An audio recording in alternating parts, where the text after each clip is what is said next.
السلام علیکم ورحمۃ اللہ وبرکاتہ۔ اعوذ باللہ من الشیطان الرجیم، بسم اللہ الرحمن الرحیم۔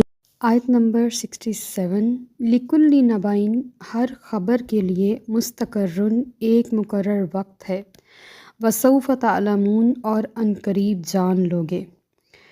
ہر خبر کا وقت مقرر ہے، قیامت کا وقت بھی مقرر ہے۔ اور وہ لوگ چونکہ قیامت کی بات کرتے تھے کہ اگر آپ سچے نبی ہیں تو لے آئیں وہ قیامت، اور وہ اس کو صرف ایک ڈراوا سمجھا کرتے تھے، حالانکہ یہ کفار روز اپنے جنازے اٹھاتے تھے اور روز اپنے مردے دفن کیا کرتے تھے، لیکن پھر بھی وہ اس بات کے قائل تھے کہ جو شخص دنیا سے چلا گیا اب وہ ختم ہو گیا، اب اس کا آگے کوئی معاملہ نہیں ہے۔ تو اسلام نے اسی عقیدے کو مضبوط کیا کہ جب ایک شخص مر کے مٹی ہو جائے گا تو اس کا معاملہ ابھی بھی باقی ہے، وہ دوبارہ سے قبر میں زندہ ہوگا، وہ دوبارہ سے اللہ کی بارگاہ میں حاضر ہوگا، وہ دوبارہ سے اپنے اعمال کا جزا اور سزا دے گا۔ اور یہ کتنا ضروری ہے یہ ہم سب جانتے ہیں، کیونکہ ہر شخص بہتر زندگی گزار کے اس دنیا سے نہیں جا رہا، کہیں نہ کہیں کوئی نہ کوئی کمی، کوئی نہ کوئی ظلم، کوئی نہ کوئی زیادتی اس کے ساتھ یا وہ کسی کے ساتھ کر کے جا رہا ہے۔ تو اس سب کا بدلہ دینے کا ایک دن ہونا چاہیے تھا، تاکہ سب انسان اللہ کی بارگاہ میں جو برابر ہیں اس کا مظاہرہ کیا جا سکے۔ تو ہر خبر کا وقت مقرر ہے، اور جو بھی اس کو جھٹلا رہا ہے وہ اپنے ذات کے لیے جھٹلا رہا ہے، ان قریب وہ اس کا انجام جان لے گا۔ آیت نمبر 68۔ وَإِذَا، اور جب رَأَيْتَ، آپ دیکھیں، الَّذِينَ، انہیں، یخوضون ہوتا ہے کہ مشغول ہو جانا کسی کام میں، کسی بحث میں، بیہودہ بحثیں کر رہے ہیں، فی آیاتنا، ہماری آیتوں میں، فَأَعْرِضْ عَنْهُمْ، تو آپ ان سے منہ پھیر لیجئے، حتیٰ یہاں تک کہ یخوضوا، وہ مشغول ہو جائیں یا الجھنے لگیں، فی حدیث غیرہ، کسی اور بات میں، وَإِمَّا، اور اگر، کہیں، يُنْسِيَنَّكَ، بھلا دے تجھے۔ اب دیکھیں یہاں پہ انسان کبھی کبھی بھول جاتا ہے، اور یہ بھلانا شیطان کی طرف سے ہوتا ہے، اس کا بھی اللہ پاک نے اپنے بندے کے بچاؤ کے لیے بڑا ہی خوبصورت انداز اپنایا۔ الشیطان، کہ بھلا دے تجھے شیطان، فلا تقعد، تو نہ بیٹھ، بعد الذکریٰ، یاد آ جانے کے بعد، مال قوم الظالمین، اس ظالم قوم کے ساتھ یا اس کے پاس۔ اب اس آیت میں ہمیں بتایا جا رہا ہے کہ صحبت کا اثر ہوتا ہے یا نہیں ہوتا۔ اب دیکھیں، ایک شخص بارش میں جا رہا ہے تو کیا بارش سے اس کے کپڑے گیلے نہیں ہوں گے؟ اگر ایک شخص کیچڑ میں سے گزر رہا ہے تو کیا وہ کیچڑ اس کے کپڑوں یا اس کے جوتوں کو نہیں لگے گا؟ ایک شخص پھولوں کی وادی سے گزر رہا ہے، کیا پھولوں کی خوشبو اس کے کپڑوں سے نہیں آئے گی؟ جب یہ اتنی مسلمہ حقیقتیں ہیں، یعنی کہ یونیورسل ٹروتھس ہیں، کہ آپ جو کام کر رہے ہیں آپ اس خوشبو کا حصہ دار ہو جاتے ہیں۔ کوئی کھانا بنا رہا ہوتا ہے تو بھی وہ جس طرح کی خوشبوئیں اٹھ رہی ہوتی ہیں اس کے لباس سے بھی آ رہی ہوتی ہیں۔ تو صحبت کا اثر اس انداز سے ہوتا ہے، اگر کوئی شخص اچھی صحبت میں رہتا ہے تو جن انوار و تجلیات کی بارشیں اس نیک شخص پر برس رہی ہوتی ہیں، اس کا تھوڑا سا حصہ اس بندے کو بھی ملتا ہے جو اس صحبت میں رہ رہا ہوتا ہے۔ اور جب بندہ کسی اچھے شخص کی صحبت میں رہتا ہے تو اس سے اچھائی لیتا ہے، اس سے اس کی نیک عادات لیتا ہے، اس کے خصائل لیتا ہے۔ جب محبت ہوتی ہے تو صحبت کا اثر ہوتا ہے۔ ہم یہ نہیں کہہ سکتے کہ ہم پر صحبت کا اثر نہیں ہوتا، یا ہم ان سے مختلف ہیں۔ جس کیٹیگری میں ہم رہ رہے ہیں، جس ماحول میں ہم رہ رہے ہیں، لا محالہ ہم اس ماحول کا حصہ بن جاتے ہیں۔ اس سب بات کے کرنے کا مقصد اس آیت کو سمجھانا ہے کہ اب پہلے یوں ہوتا تھا کہ اہل کتاب دوست ہوتے تھے نئے نئے مسلمانوں کے، ظاہر ہے جو جس کا دوست ہوتا تھا وہ اس کے ساتھ بیٹھا اٹھا کرتا تھا، اور یہ بڑا عام تھا، سب لوگ کیا کرتے تھے۔ اسلام لانے کے بعد بھی جب رات کو بیٹھتے تھے، جیسے دوست گپ شپ کرتے ہیں، بیٹھتے ہیں اکٹھے، تو وہ بیٹھا کرتے تھے ان کے ساتھ۔ تو اللہ تعالیٰ فرما رہے ہیں کہ آپ ان کے ساتھ بیٹھیے ضرور، لیکن اگر آپ کو لگے کہ وہ ہماری آیتوں کا مذاق اڑا رہے ہیں، یا ہمارے دین میں سے نقص نکال رہے ہیں، یا پیغمبر اسلام کی ذات مبارکہ پر کوئی بہتان ترازی یا دشنام ترازی کر رہے ہیں، تو آپ وہاں نہ بیٹھیں۔ لیکن اگر آپ بھول جائیں، وہ باتیں کرے جا رہے ہیں اور آپ خاموشی سے سن رہے ہیں، لیکن آپ کو یہ آیت بھول گئی، آپ کو شیطان نے بھلا دیا، آپ ان کے ساتھ بیٹھے رہے حتیٰ کہ آپ کو یاد آ گیا کہ یہ تو مجھے منع کیا گیا تھا، تو اس وقت جیسے ہی یاد آیا آپ وہ صحبت چھوڑ دیجیے اور وہاں سے چلے جائیے۔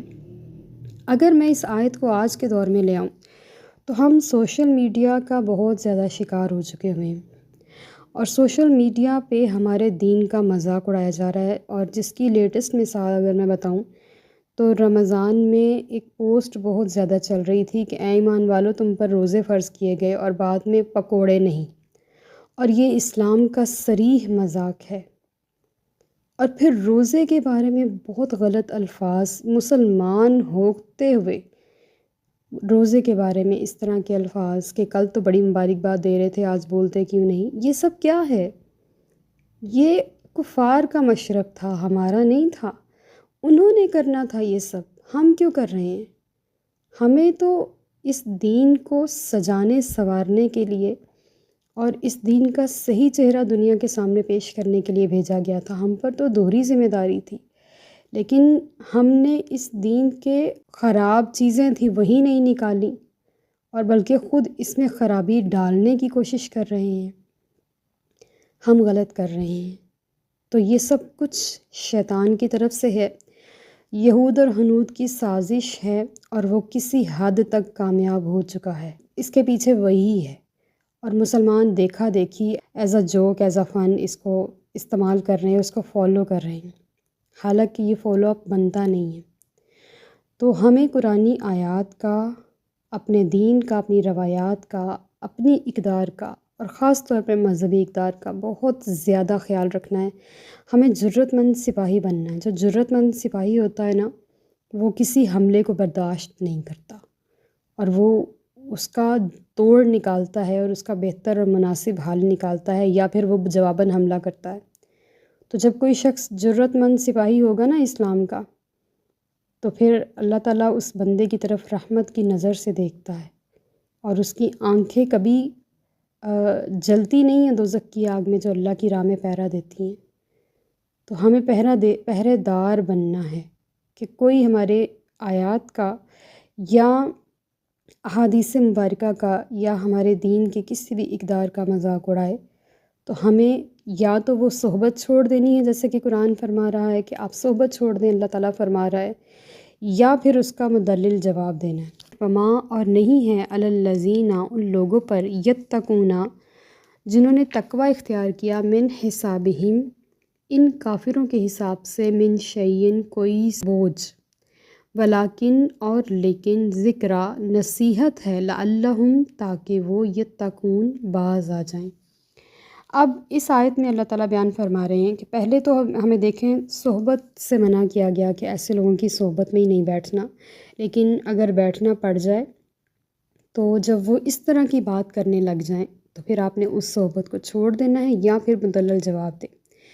لیکن اگر وہ کوئی اس آپ کے بیٹھے ہوئے بھی اس صحبت میں اس طرح کی بات کرتے ہیں تو آپ اس کے ذمہ دار نہیں ہیں، یعنی کہ آپ پر ان کافروں کا بوجھ نہیں ہے، وہ اپنے اعمال کے خود ذمہ دار ہیں۔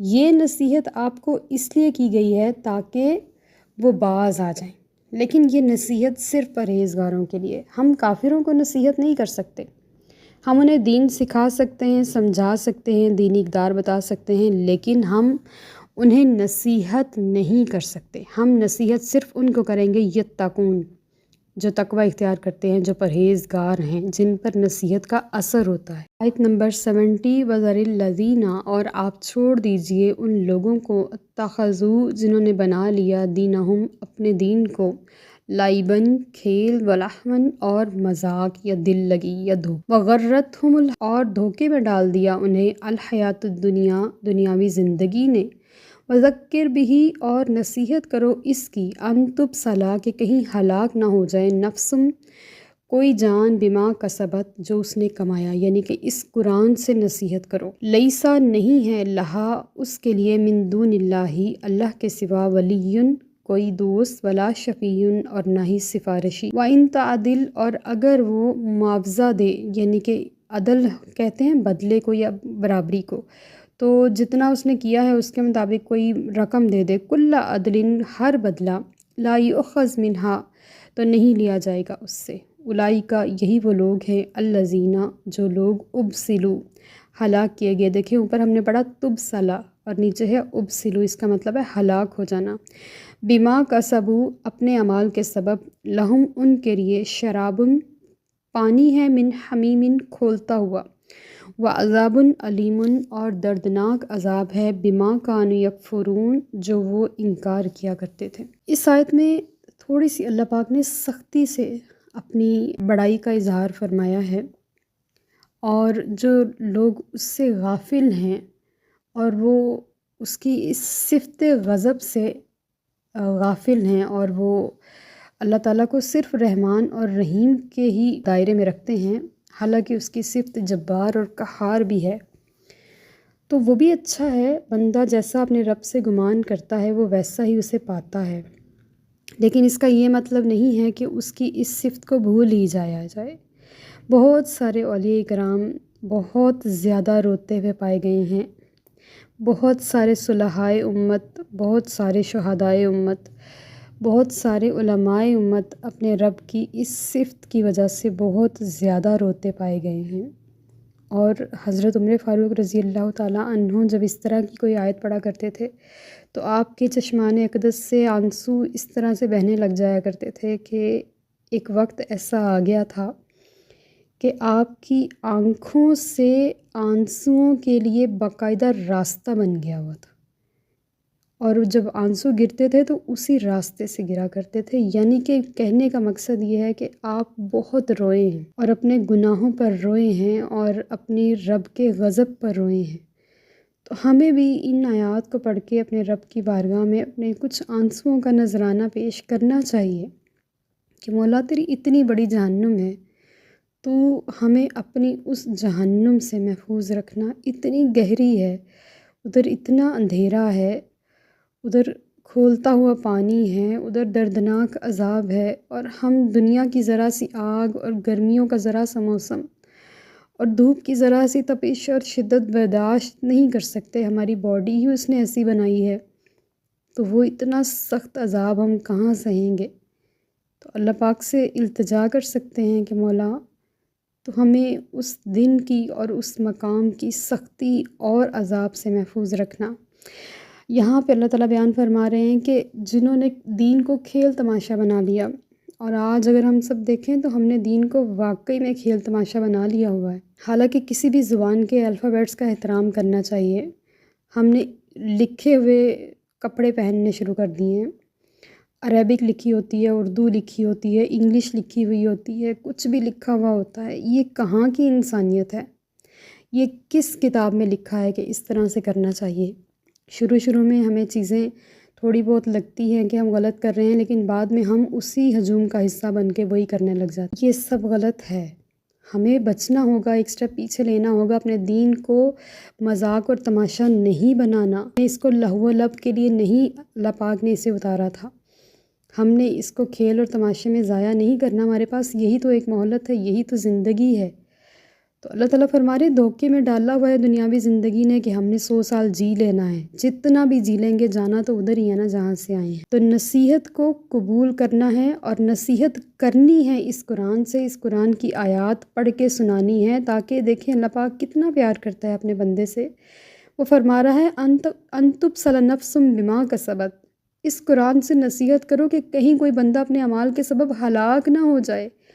بہت سارے لوگ قرآن نہیں کھولتے، نہیں پڑھتے، وہ نہیں جانتے کیا لکھا، اور جب وہ اس کو کھولیں گے، پڑھیں گے، جانیں گے تو وہ شاید رک جائیں اور اپنی بدعمالیوں سے باز آ جائیں اور اپنے آپ کو ہلاکت سے بچا لیں. اللہ تعالیٰ فرما رہے ہیں اس دن سے بچیں جس دن کوئی آدمی اپنے اعمال کی وجہ سے ہلاک ہو جائے اور اس کے لیے کوئی حمایتی اور کوئی سفارشی نہ ہو، اور نہ ہی اس کے پاس معاوضہ ہو اللہ کی بارگاہ میں دینے کے لیے کہ وہ خود کو دوزخ سے بچا لے اور اپنے رب کو اس معاوضے کے عوض چھڑا لے. ہاں ولی بھی ہوں گے، شفیع بھی ہوں گے، اور شفاعت کبریٰ نبی کریم صلی اللہ علیہ وآلہ وسلم کو بھی عطا ہوگی، لیکن اس کے لیے ایمان کا ہونا ضروری ہے. جو اللہ کے ولی ہیں وہ اس صورت میں سفارش کریں گے اگر ہم ان کے قریب ہوں. یہ نہیں کہ ان کو دنیا میں تو ان کے ہر حکم کو ڈینائی کیا، ان کی ہر بات کو رد کیا، ان کے ہر حکم کو ماننے سے انکار کیا، اور آخرت میں ان سے یہ امید لگائی کہ آج وہ ہمیں بخشوا لیں گے، تو یہ بھی غلط ہے نا۔ ہمیں دنیا میں ایسے اعمال کرنے ہیں کہ کل آخرت کو جب وہ ہمیں بخشوانے آئیں تو وہ ہمارے چہرے دیکھ کے خوش ہوں، ہمارے اعمال دیکھ کے خوش ہوں، اور پھر ان کی شفاعت ہمارے لیے کام آئے گی، ہمارے لیے فائدہ مند ہوگی، رب بھی خوش ہوگا۔ تو اپنے اعمال پہ اترانا بھی نہیں چاہیے کہ ہم بہت عمل کرتے ہیں اور وہ ہمیں بخشوا لیں گے، پتہ نہیں وہ قبول کرے نہ کرے، بہت بڑا بادشاہ ہے۔ ہم تھوڑا بہت عمل کرتے ہیں، ہم کسی آفس میں جاب کرتے ہیں اور اپنی طرف سے پوری کوشش کر کے ایک چیز پریزنٹ کرتے ہیں، لیکن وہ باس کو پسند نہیں آتی، وہ اس میں سے نقص نکال دیتا ہے اور وہ اس کو ریجیکٹ بھی کر دیتا ہے، پھر نئے سرے سے بنانی پڑتی ہے۔ لیکن ہم تو نئے سرے سے کچھ بھی نہیں بنا رہے، ہم تو وہی لگی بندی روٹین کے ساتھ ٹوٹے پھوٹے اعمال کر کے اپنے کام کرتے چلے جا رہے ہیں، نہ اس میں پرفیکشن لا رہے ہیں، نہ نئے سرے سے کر رہے ہیں، نہ محنت کر رہے ہیں، لیکن ہم صرف جاری رکھے ہوئے ہیں، دوام ہیں، مستقل ہیں، استقامت میں ہیں، الحمدللہ الکریم۔ تو ہمیں اپنے اعمال کی سیکیورٹی کے لیے اس روز ولی کی سفارش چاہیے ہوگی، اور وہ متقی، پرہیزگار اور ایمان والے ہوں گے جن کے لیے ولی اور شفیع ہوں گے۔ کسی کافر کے لیے ولی بھی نہیں ہوں گے، شفیع بھی نہیں ہوں گے، نہ کوئی معاوضہ ہوگا، نہ یہ وہ کہہ سکے گا کہ میرا بیٹا لے لو اور مجھے جنت میں بھیج دو یا مجھے اس عذاب سے بچا لو، ایسا کچھ بھی نہیں ہوگا۔ اللہ تعالیٰ فرما رہے اولئک الذین ابسلوا، یہی وہ لوگ ہیں جو ہلاک کر دیے گئے، بما کسبوا، یعنی کہ وہ اپنے بندوں پر بہت مہربان ہے، اس نے قرآن بھی اتارا، اس نے نبی بھی بھیجے، اور نبیوں کا سلسلہ بند ہوا، ولی بھیجے، ولیوں کا سلسلہ ہمیشہ جاری رہے گا، اس نے علماء اور صلحاء بھیجے، اس نے لوگوں کو سکھانے کے لیے ہزاروں مدرسے، مساجد اور یہ سب چینلز وغیرہ تعمیر کیے، بنا دیے کہ کوئی بندہ اسلام سے محروم نہ رہ جائے۔ لیکن پھر بھی بندہ اگر ہلاک ہو جائے تو بما کسبوا، وہ اپنے اعمال کے سبب ہلاک ہوا۔ نعوذ باللہ، نعوذ باللہ، ربنا لا تجعلنا منہم، ان کے لیے شراب من حمیم، کھولتا ہوا پانی اور دردناک عذاب ہے، بما کانوا یکفرون۔ دیکھیے آیت کا آخری حصہ، ان کے کفر کے سبب، یعنی کہ یہ جو کچھ بھی ہے کافروں کے لیے ہے، نہ کوئی ولی ہے، نہ شفیع ہے، نہ کوئی معاوضہ ہے۔ یہ اس آیت کو ان لوگوں پر چسپاں نہ کیا جائے کہ جو ولایت کے یا اولیاء کرام سے محبت کرنے والے یا صلحائے امت سے محبت کرنے والے اور ان کی سفارش کے قائل ہیں، ان کے اوپر یہ آیت نہ تھوپی جائے، بلکہ یہ کفار کے لیے ہے۔ آپ دیکھیں نبی کریم صلی اللہ علیہ وسلم کی حدیث مبارکہ کے مطابق گھر میں اگر کوئی حافظ قرآن ہو تو وہ اپنے والدین کی اور 14 ایسے افراد کی بخشش کروائے گا کہ جس کے اوپر دوزخ واجب ہو چکی ہوگی۔ وہ ایک عام حافظ قرآن ہے جو ایسا کرے گا، تو جو ولی ہوگا، جو اس سے مرتبے میں کئی گنا بلند ہوگا، اس کی کیا شان ہوگی، کیا عظمت ہوگی۔ لیکن ہمارا اس کے ساتھ کنیکشن ہونا ضروری، یہ نہیں کہ وہ ہمیں جانتے ہیں لیکن ہم نے ان کے کسی عمل اور قول کو نہیں اپنایا، تو یہاں بات مشکل ہو جائے گی۔ اللہ پاک سے التجا ہے کہ وہ ہمیں ان آیات سے صحیح فہم عطا فرمائے، آگے پہنچانے کی توفیق عطا فرمائے، اور ان پر پہلے خود کو عمل کرنے کی توفیق عطا فرمائے، آمین۔ وما علینا الا البلاغ المبین۔ Like, subscribe and share.